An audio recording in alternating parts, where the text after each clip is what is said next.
Good morning students. तो आप कैसे हैं?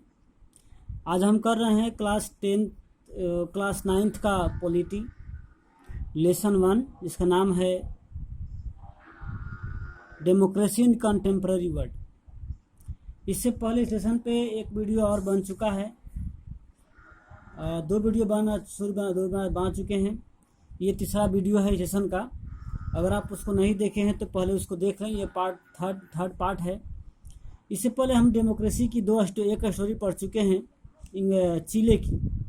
वहाँ देखा हम लोग ने चिले में किस तरह से डेमोक्रेसी थी, फिर बाद में उसको मिलिट्री द्वारा हटा दिया गया था, और फिर कैसे वहाँ पर डेमोक्रेसी रिस्टोर हुई थी। आज हम डेमोक्रेसी की एक और स्टोरी पढ़ेंगे, जो है पोलैंड की। आखिर पोलैंड में पहले सरकार कैसे चलता था, सरकार कैसे गवर्नमेंट करती थी, गवर्नमेंट किस प्रकार की होती थी, और वहाँ डेमोक्रेसी रिस्टोर कैसे हुई, क्या प्रक्रिया हुई डेमोक्रेसी रिस्टोर करने का। देखते हैं उसको। लेटेस्ट टर्न, पहले हम समझ लेते हैं पोलैंड की स्टोरी कि पोलैंड में सरकार चलती कैसे थी पहले। Latest turn to another event, this time from Poland in 1980। हम 1980 के दशक की बात करते हैं पोलैंड में कि आखिर सरकार चलती कैसे थी और वहाँ पर क्या घटना के बाद डेमोक्रेसी रिस्टोर हुई। At that time Poland was ruled by the Polish United workers party. यानी कि 1980 के पहले, यानी कि 1980 के समय जो वहाँ पर पोलैंड में जो सरकार चलती थी, वो एक पार्टी नाम था पोलिश यूनाइटेड वर्कर्स पार्टी। ठीक है। This was one of the many communist party that ruled in several country in the east Europe that at that time.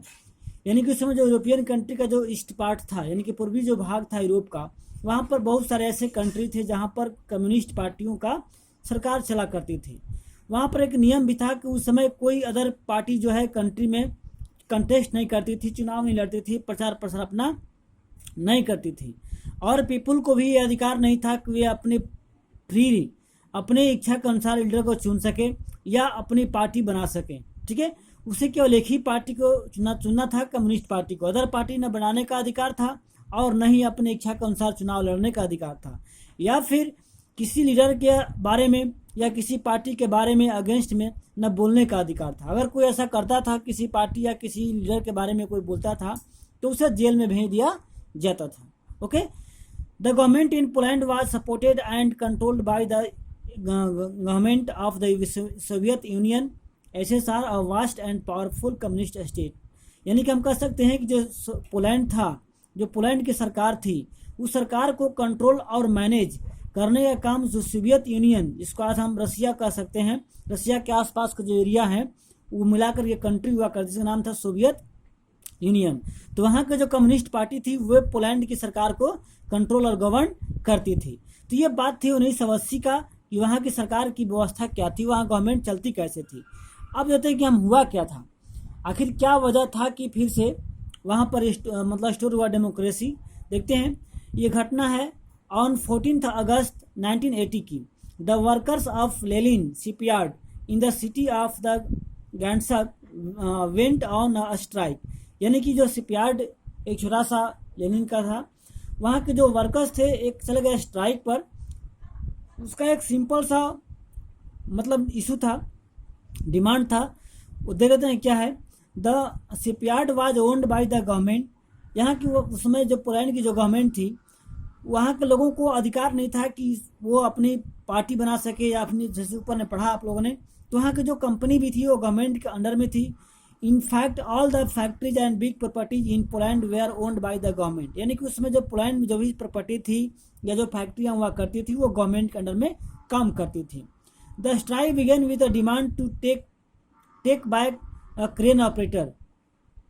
एक छोटी सी चीज़ के लिए पहले डिमांड स्ट्राइक स्टार्ट हुआ। एक क्रेन का ऑपरेटर था, उसको किसी वजह से नौकरी से निकाल दिया गया था, तो उसको दोबारा वापस लाने के लिए वहाँ के जो वर्कर्स थे वो गवर्नमेंट के प्रति अगेंस्ट में स्ट्राइक कर रहे थे। और उसका रीजन और एक मान था, the women workers who was unjustified dismiss. और वहाँ पर कुछ औरतें भी काम करती थी जिसको बिना मतलब का उसको निकाल दिया गया था। तो इन दोनों को, लेबरों को फिर से कंपनी में वापस लाने के लिए वो वहाँ के जो लेबर थे स्ट्राइक कर रहे थे। तो सर्विस से निकालने के बाद उन्हें वापस लाने के लिए वहाँ पर वर्कर द्वारा मतलब स्ट्राइक हो रहा था। लेकिन वहाँ पर ये जो स्ट्राइक थी वो बिल्कुल इलीगल थी। इलीगल इसलिए थी कि वहाँ पर गवर्नमेंट के द्वारा किसी भी संस्था को या किसी भी ग्रुप्स को बनाने का या किसी प्रकार के ट्रेड यूनियन को ये अलाउ नहीं था कि वो पार्टी या गवर्नमेंट के अगेंस्ट में कोई भी नारेबाजी या फिर स्ट्राइक कर सकते। इसलिए वो अधिकार उनको नहीं दिया गया था गवर्नमेंट द्वारा, इसलिए क्या था, वो बिल्कुल ही इलीगल था। लेकिन क्या हुआ, as the strike continue, strike मतलब लगातार जारी रहा। और former electrician of the shipyard Lech Walesa, इसका नाम है लेक वालेसा प्रोनाउंसिएशन है, देखना इसको। तो उसमें एक पहले द्वारा जो एक इलेक्ट्रिशियन फिटर था, उसको भी निकाल दिया गया था। तो वो भी इस स्ट्राइक को ज्वाइन किया और उसको निकाला गया था 1976 में। वो हायर पे के डिमांड करता, सरकार से पेमेंट किया कि हमको अधिक से अधिक मतलब अधिक पेमेंट चाहिए। इसके अगेंस्ट में सरकार कंपनी के मालिक द्वारा उसको निकाल दिया गया था। तो वो भी लास्ट में आकर के ज्वाइन किया स्ट्राइक को। और Lech Walesa soon emerge as a leader of the striking workers. और धीरे धीरे ले वालेसा जो है उन स्ट्राइकिंग वर्करों का एक नेता बन गया और strike began to spread across the whole city. और धीरे धीरे जो स्ट्राइक था पूरे सिटी में, पूरे शहर में फैल गया। Now the worker started rising larger demands. और जैसे संख्या इनकी बढ़ी वैसे वैसे इनकी डिमांड भी बढ़ते गया। देखते हैं डिमांड क्या हुआ।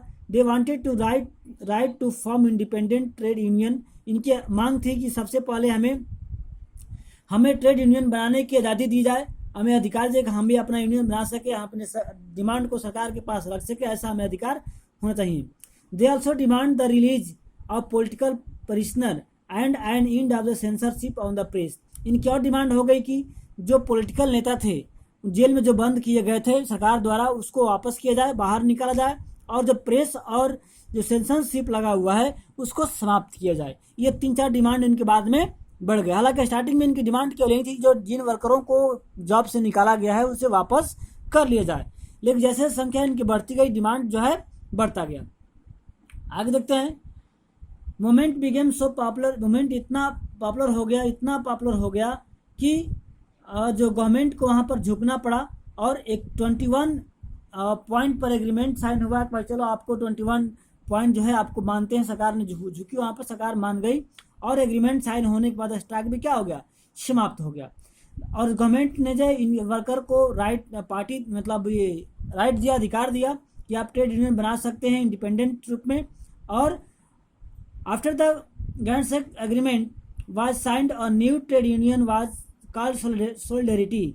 यानी कि स्ट्राइक खत्म होने के बाद जो उनकी पार्टी थी उस पार्टी एक नाम बनाया गया, ट्रेड यूनियन बनाया गया जिसका नाम था सोलिडेरिटी। यहाँ देखना इसको, सोलिडेरिटी नाम से एक वहाँ पर पार्टी जो है बनाई गई। ठीक है, आगे देखते हैं। नाम से एक पार्टी बनाई गई सोलिडेरिटी नाम से, जो कि बाद में चल करके अपना ये सबसे उस समय जो कम्युनिस्ट पार्टी था यानी कि पोलैंड के आसपास जो और भी कंट्री थे वहाँ सबसे पहला ये कंट्री था जहाँ पर ट्रेड यूनियन इंडिपेंडेंट उसको पावर मिला, उसको बनाया गया। Within a year solidarity shaped across Poland and had about 1 crore members. और धीरे धीरे इस सोलिडेरिटी पार्टी की पॉपुलैरिटी इतना बढ़ी कि पूरे पोलैंड में लगभग 1 करोड़ मेंबर इसके हो गए। और revelation of the wide spread corruption and the mismanagement on the government made matter worse of the rulers. यानी कि ये धीरे धीरे इतना मतलब जो सरकार द्वारा करप्ट हो रहे थे, करप्शन कर रहे थे या मिसमैनेजमेंट जो हो रही थी गवर्नमेंट से, उसके खिलाफ ये लोग आवाज़ उठाना शुरू कर दिए थे। The government led by general Jaruzelski, यानी कि वहाँ पर एक जो पोलैंड में तत्कालिक जन था वहाँ का एक गवर्नमेंट का नाम था जनरल सोलिजेस्की, उस सरकार को हैंडल कर रहा था गवर्नमेंट, वो सरकार में था। Aggrieve an action and impose martial law, यानी कि जो सोलिडेरिटी पार्टी के लोग थे सरकार के प्रति इतना अगेंस्ट में जो आवाज़ उठा रहे थे कि वहाँ के जो सरकार थी वो मार्शल लॉ लागू कर दिया 1981 में। देखिए एक वर्ष पहले 1980 में उनको अधिकार दिया गया और जस्ट 1 ईयर्स बाद उसको मार्शल लॉ लागू कर दिया गया और उसके हज़ारों मेंबर्स को जेल में बंद कर दिया गया। और जो भी उनको आज़ादी दी गई थी प्रेस कॉन्फ्रेंस की या फिर संस्था बनाने की या सरकार के अगेंस्ट में प्रोटेस्ट करने की, वो सबको फिर से वापस ले लिया गया। अब कहते हैं another wave of strike again organise by the solidarity, और फिर से सोलिडेरिटी पार्टी के द्वारा बिगेन्स इन 1988, यानी कि 7 वर्ष बाद। देखिए तत्काल तुरंत नहीं हुआ, ये मार्शल लागू करने के 7 वर्ष बाद फिर सोलिडेरिटी पार्टी के मेंबर्स इकट्ठा हुए और फिर से बड़े पैमाने पर स्ट्राइक करना स्टार्ट कर दिए। अब this time the police government was the weaker, अब इस समय जो है पुलिस की गवर्नमेंट जो है कमजोर थी। उसका रीजन ये था कि जो सपोर्ट करती थी सोवियत यूनियन SSR वाला, वहाँ की इकोनॉमिक कंडीशन भी डिक्लाइन हो चुकी थी, क्योंकि वहाँ के लोग भी आज़ादी के लिए या इंडिपेंडेंस के लिए लड़ाई लड़ रहे थे।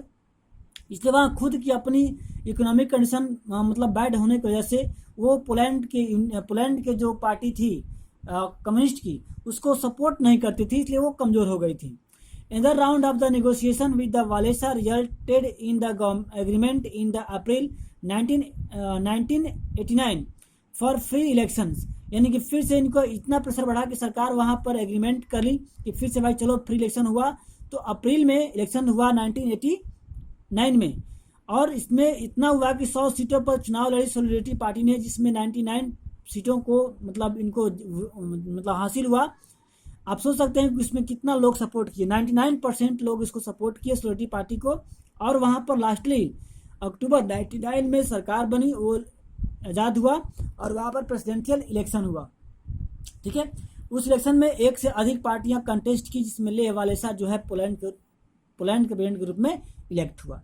आगे का टॉपिक है 2 फीचर्स ऑफ डेमोक्रेसी, जिसको हम लोग कल नेक्स्ट वीडियो में पढ़ने वाले हैं। तब तक के लिए गुड बाय।